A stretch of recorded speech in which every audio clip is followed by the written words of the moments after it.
Welcome everyone to another week of Social Cafe, and tonight we are talking about content, and that's original content and curation. And we have Con Sweetie and Gail Gardner. Hi guys.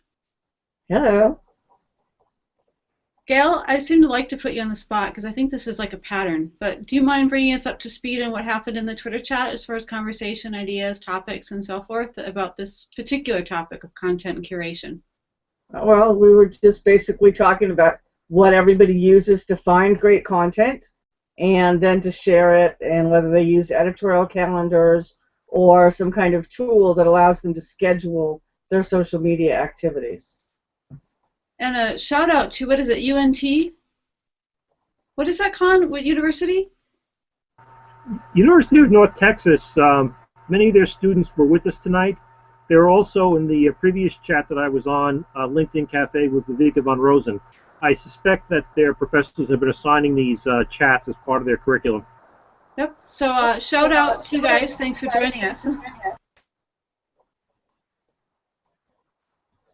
So what was the consensus that we reached in the Twitter chat as far as, was there any main theme that came out of that? Oh wow, now I'm starting to feel like I'm in school again. What are the themes of your qualitative analysis of Well, there was a lot of discussion over the appropriate percentage of sharing other people's content versus your own. And so a lot of people say 80-20, 80% other people's, 20% your own. Other times you'll hear people saying 90-10. Tonight someone said 1-4. So, you know, for every which is pretty close. Only one of your own. I mean, that is close to the 80-20 would be that 1-5, so 1-4 is pretty close to that. Right. Most of us don't actually measure that. The main point to keep in mind is just that for most people, you don't want to only share your own stuff. I mean, there may be exceptions. There could be a different goal, or maybe you're a big brand and you can get away with that. You know, but most people can find plenty of other interesting stuff to share that doesn't have to be their competitors' stuff. Right? Actually, I tend to find more stuff that I want to share that's other people's. Just like, wow, look at, like, what was I looking at a YouTube of Piggly Wiggly, and this poor person, I don't know, medical emergency or what, but ran into 10 different cars. Okay, well, totally off topic. I also think it's the sign of a true subject matter expert that you know what other people in your discipline are talking about, and you're able to present their ideas and either share them, contrast them, or critique them. When people bring in a subject matter expert or a consultant, they expect them to be familiar with everyone's ideas, not just their own. That's a good point. When you say that, one of the things I used to recommend to our clients the 80-20, but also to find stuff that's complementary and not necessarily competing. But now, Con, you mentioned critique, which that could come into play. How do you do that with a competitor? Would you recommend, like, for example, critiquing your competitor in a nice way, in like a friendly way? Let me give you an example. When I was working with Ernst & Young and with Big Four, the question would always come up: what's the difference between Ernst & Young, Arthur Andersen, KPMG? You need to be able to talk to three basic disciplines: people, process, technology. What's the difference with your people? What's the difference with your process? What's the difference with your technology? Now, sometimes process is what it's all about. How you approach a particular industry or a particular problem may be different than the way somebody else does, and it may be relevant or it may not be. Same thing with technology. If you're looking at several different solutions, you may have a preference for one, they may have a preference for another, and that becomes the deciding factor in making the selection by the client. So part of that is like who you're going to recommend. And, okay, wait, I'm going to back up and I'm going to counter that with another example, if I'm understanding what you're saying, Con.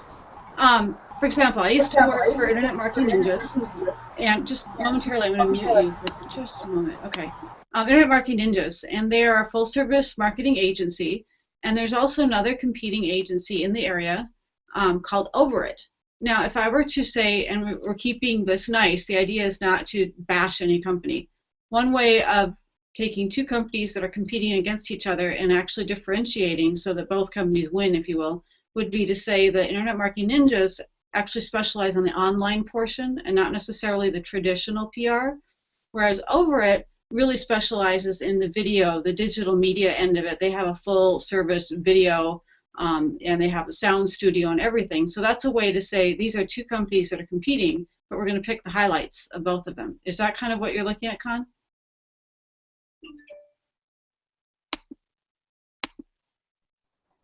Oops, I think you need to unmute. Hey, Con, we can't hear you. Well, you have to unmute. Hear me now? There we go. Okay, I promise I'll get a new headset. That's part of it, Deb, and that's a very easy and a good distinction, where you've got two companies that they specialize and they don't really compete head to head. When you compete head to head, where you're both trying to install SAP in a life sciences company, global, that's where you got to get very creative. Where you do want to avoid bashing somebody. That never really works. Clients don't like it, and these days with what the consulting world is like, you'll probably be working for those guys in a year or two anyway yourself.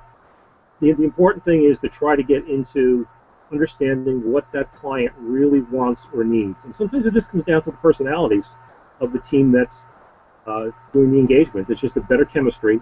They understand the needs of the client better. And you just hope that you don't have a problem where there's going to be a price differential and the other people try to buy the business. Now, that makes a lot of sense on the consultant.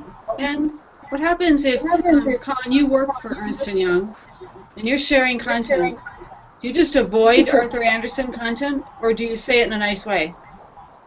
Well, it's interesting you say that, because I've been talking with some of the partners at Ernst & Young who have been doing social media now. They don't seem to be shy about talking about other people's content. It's out there. You can't ignore it. I don't think they would highlight it, but I think you have to admit that it's out there, and you're going to share it if you think it's good, if it's relevant. If they do a white paper on something that is important and you don't have it, use it. That makes a lot of sense. Gail, what are your thoughts as far as dealing with content and competitors? Well, first of all, I really don't think people should be so paranoid about talking about competitors. There seems to be this opinion that if you never say anything about them, that the people that are your potential clients aren't going to find out about them. And that's really naive. That's not going to happen. It's not a bad idea to actually mention them and share their content on occasion. One thing that I would encourage people to share is some really top quality comparisons. A lot of times you'll see that someone who's an expert in a particular niche will write an awesome comparison with pros and cons of multiple competitors. No one solution is perfect for every single person. So the people that aren't going to choose you aren't going to, they're not your target audience anyway. And so I really feel like you shouldn't be that paranoid about it. But for those who just are adamantly opposed to sharing anything produced by their competitors, then you should still share things. You don't have to share competitor stuff. You can share industry content that's not specific to them or you. There's lots of content available. It's not a matter of only yours or only your competitors. There's plenty of other content out there that is not specific to either one of you. That's a good point. There's a lot of content out there. And that was one of the questions we had in the Twitter chat as far as how do people find or curate the content that already exists? Do they use a tool? Do they use Hootsuite? Now, Gail, I know you look at your Twitter stream and you tend to go towards the media tweets and share that. Well, I basically am doing a multitude of things because it has evolved over the years. Originally, I chose the best blogs and started feeding their content automatically. And some of these blogs I've been feeding for 5 or 6 years. Then there's also the Discover tool. At the top of your Twitter, there's right next to home, notifications, messages, it says Discover. If you click on that, if you start retweeting the most interesting stuff, Twitter will tend to show you more of that kind of stuff. They have their algorithms too. And so the main thing is you should know the people in your industry. You should make a Twitter list of those people, or you should use a tool like Mav Social or Octopost, where you can actually put their feeds into your tool. I don't know if anybody realizes that. Tools like Math Social and Octopost, you can add feeds into the tool, and then you can click on a tab and it shows you a bunch of content. And you can just scroll through it and then choose some of that to share, and it's already in the tool, and you can just push it back out. It makes it way faster. I really feel like this is the year that everyone is going to end up using a tool of some kind. You think people aren't using? There are some people out there that aren't using tools? Yeah, I think there's still people that do it mostly manually, or they're using Twitter feed, or they're using Hootsuite, but they're not using a tool that actually has curation capability in it. I'll mention another one. Infinigraph has really advanced curation capability. It's not for us because we couldn't afford it. It's more of a corporate type solution. What tool was that? Infinigraph. Infinigraph. There you go. There's another one. Right, Infinigraph, yeah, it's a tool that we don't talk about very often because it's not something a small business or a blog would typically use because of the price, what it costs. But it's really cool in that you can make a list of all your competitors, and then you can make a list of all the people in your industry that aren't your competitors, and then it will go out and grab all of the stuff they're sharing and rate it by how much traction it's getting. It basically surfaces what it's getting the most virality among all the people in your industry. And then you share that. And then you can share it, right. And so think about this. This is especially important on Facebook. If Facebook's only going to show your content if it gets interacted with, and you have a tool that tells you that these particular posts have gone viral already, if you only share what you know is already viral, it's going to get more interactions, and then your own stuff that you're going to intersperse in between these viral posts is going to get more interaction, and it's going to be shown to a lot more people because of the way EdgeRank works on Facebook. That makes sense. Two thoughts on that. The second thought is I'm curious how much, but the first thought is that it's not insider trading, but it kind of reminds me of like if you were going to gamble or if you were going to invest in a stock, it's almost like finding out what stock is going to be successful the day before. Except this is all legal, by the way. I'm not accusing them of anything that's illegal. And what is the cost? Oh, I used to know, and I'm trying to remember now. It's like 4 figures. Okay, I was, 3 figures. I was thinking 4 figures. I don't know. I kind of want that hot tub. It's like, right. So there are different kinds of tools. We have to be aware that there are tools that we can afford. Like Math Social is very affordable for almost anyone. If you can afford anything, you can afford Math Social. Octopost, a little more expensive, but if you need to be able to measure conversions or lead generation, then that would be worth looking at. Things like Infinigraph, that's pretty much out of our price range. It's kind of cool, but we're not going to do it. It's like marketing systems. I think Marketo is really cool, but it's not in any of our price range. And so I might talk about it because they have really cool studies that we could look at and videos that show us what's possible. But I'm not saying, hey, let's all go get it tomorrow, because we don't have that kind of budget. So we're not going to go get it tomorrow. I was going to say, what about Ninja Outreach to some extent to see what's successful? But that's really just demonstrating what's successful, what the clout score is of the person that wrote the post, and not necessarily doing the same thing as what you described, which would take a little bit more work if you use Ninja Outreach. Yeah, there's a lot of different ways. It's going to be really interesting because there's too much overlap. Tools start out being specifically for something, but then they tend to grow in like concentric circles and overlap each other. That makes sense. I'm glad we're doing a tool series coming up. Right. So what happens is you start out, maybe you need these 2 tools, and then eventually someday they might actually do about the same thing, but not in exactly the same way. And so as the tools evolve, it's actually pretty hard. There was a study that said there's like 2,000 social media related tools. Wow, we're going to have a long series on tools. Well, we don't know about all 2,000 of them, but there's a lot of tools out there. I mean, and they all have a little bit of overlap. And so eventually it may happen that we're going to be ending up paying for 2 tools that have some overlap, because neither one of them has all of the things you want. That makes sense. And that reminds me of Khan's, what do you call it? A mandate, as far as trying to find the free tools. And you mentioned a tool, Khan Feedly, which, Gail, I'd love to hear what you think after Khan shares as far as RSS and if it's dead, because I don't think it's dead yet, but Feedly is one of them that's using an RSS process. Yeah. No, I started using Feedly on the free version, used it for almost a year, and a short while ago I actually went for the premium version. I may have mentioned this before, but one of the cornerstones for my business is I try to work with free or near free tools. And Feedly gave me what I wanted. The reason I selected it was the Google Reader had been discontinued just before I was looking for a reader, and everything I had read pointed to using Feedly. And I like what it does in terms of being able to source information, be able to file it.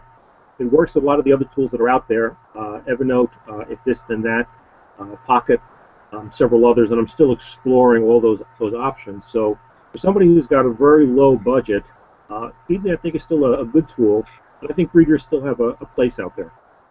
I think people are using it and don't realize they're using RSS in some of these. Yep. Makes sense. Now, how cheap is Feedly?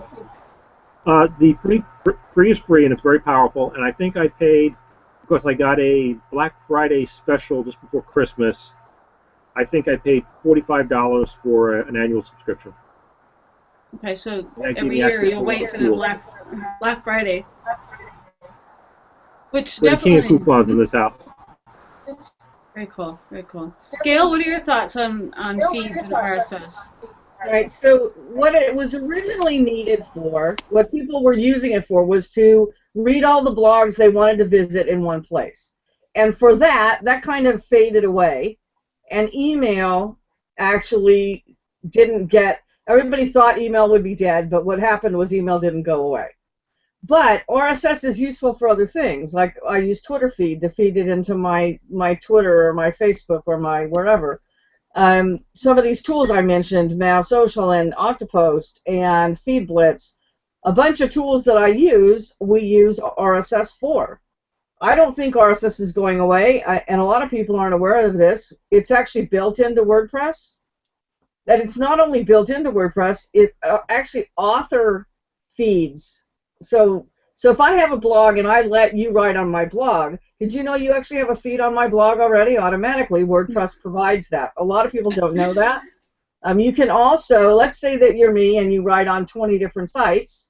If each of those sites is WordPress or has a feed, I can aggregate all those into another feed. So then, instead of you subscribing to my blog, which might be X% me writing and 7% other people writing, you could just subscribe to me, and then you get everything I write, no matter where I write it, provided that site has a feed.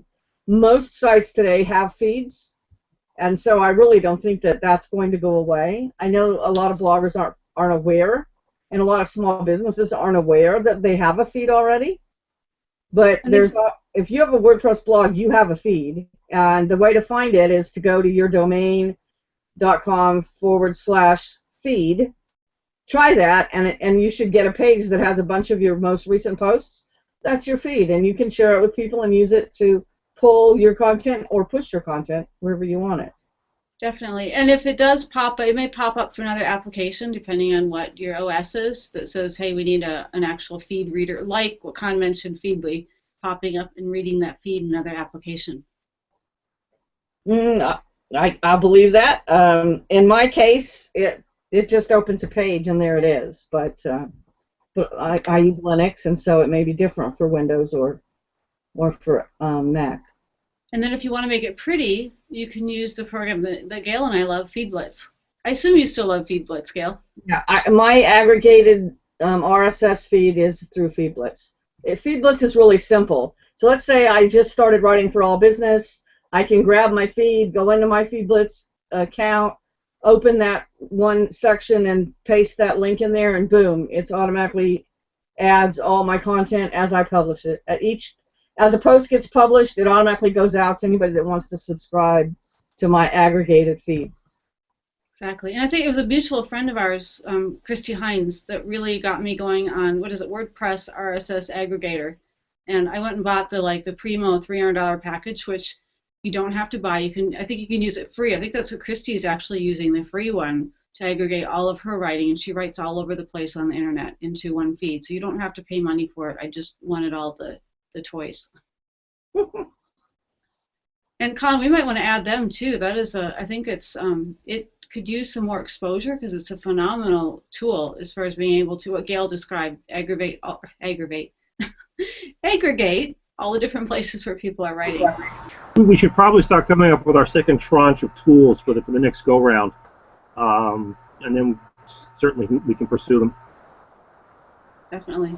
So if we had to sum this up as far as what we learned in the Twitter chat and even in our conversation here, I know there are a couple of off-topic here items here, but how would we sum up as far as the content and curation for a tip, especially in light of, let's say, a newbie blogger? Right. So if we're talking about a newbie blogger who doesn't want to spend any money yet, all you have to do is identify some other writers that you really like. Like just pay attention, and when you notice one, put that one in a Twitter list is one way to do it.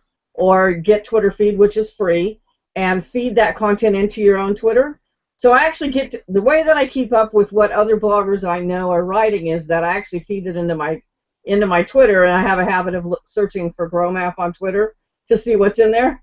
And that's how, instead of getting all these emails I never have time to open, I just go into my Twitter feed and I see, I'll see every new post that got published since the last time I looked in there. And so just start paying attention, identify people you write. That's how I know, I know writers for Forbes and for the New York Times and for Business Insider because I saw something they wrote. Get in the habit. When you read something and it impresses you, click on that person's name, go to their author page, see what else they've written on that site, read some more of those, and start making a list. Just make a list of the people that you really like. Like I like Jason Demers, and he probably knows who I am now, but when I first started promoting his content, he probably wondered who is that person that keeps sharing my stuff. But he's an excellent, very excellent writer. And so I looked him up. I looked him up on other sites that he writes for. And I pulled all his feeds and I feed them into my Twitter. Gene Marks, same way. He writes for a bunch of big sites. I don't read too much corporate type, the big corporate sites like Forbes and New York Times. I don't read them all the time. I just read select authors. And so that's what I would say. Pay attention when you see something you really like. Look at what else the person does. If they are consistently of the quality, put them on your list, add them to your feed, start interacting with them. And that's how you you become a thought leader by knowing who the thought leaders are, reading what they write, and then thinking about that stuff. And then you'll be able to write some of your own thoughts. Exactly. That reminds me of what Con said as far as being a consultant and being able to highlight even competitors and what they're good at and being able to differentiate. Like you said, they become thought leaders of their own, on their own merit. Right. For me, it's easy. It's easy for me to know who is really sharp at something. And another way, let's say that you don't know anybody in your field. You just decided that you really like something. Pick someone that you really like Christy Hines got mentioned. Go to Christy and see who she's following and see what she's sharing. And then build your own list from hers. Or let's say that you're into podcasting. You could go and follow Eileen Smith. She's at Basic Blog Tips or at Eileen Smith, and go look her up. If you're really into videos, look what Deborah puts on Social Web Cafe, or look what Julie Weishar puts at New Horizons 123.